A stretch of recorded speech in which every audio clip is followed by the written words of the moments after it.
You back to that breaking news out of New Hartford, where 3 firefighters were hurt when a historic building went up in flames. This in New Hartford again, as you see on your map. Julia LeBlanc is along the scene here on Bridge Street. Julia, what are you seeing now? You've been out there for hours, and it's a devastating sight to see.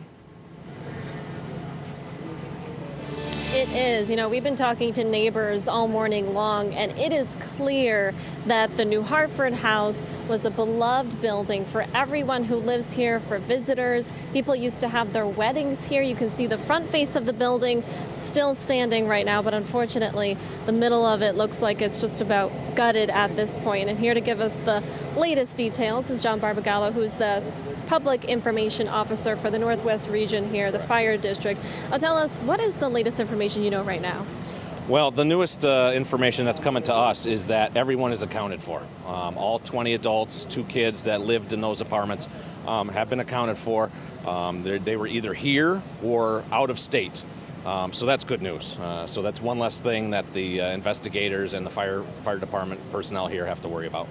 And can you kind of explain to us what exactly is happening right now? We see the firefighters, they're still on their ladders, they're still putting the water on the structure. What's going on right now? Well, they're putting out the hot spots.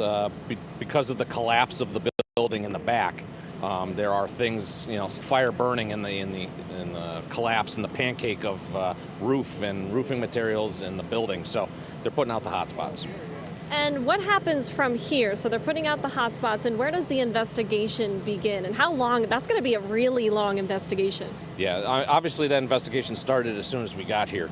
But the state police, the state fire marshal, as well as the local fire marshal are going to be having to dig through all this stuff, taking a lot of accounts from all the tenants on what they saw, what they heard, and try to come up with what caused it. What are the difficulties with a structure of this size, the age of the structure? What are the difficulties in looking into this?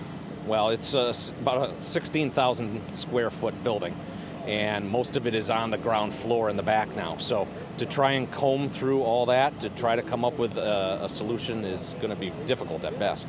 And now we've been hearing from the folks all morning long. You can see this massive scene, people still showing up, looking at the structure. What are you hearing? What is sort of the ambiance here this morning? Well, like you said earlier, the folks are finally coming out. The people who've driven by, walked by, visited this building every single day, it's devastating for them to see it like this. This is the heart of New Hartford Center, and it's gone. What about those firefighters? I know there were 3 firefighters with minor injuries. Any update to them so far? They're still in the hospital right now. As far as we know, yes.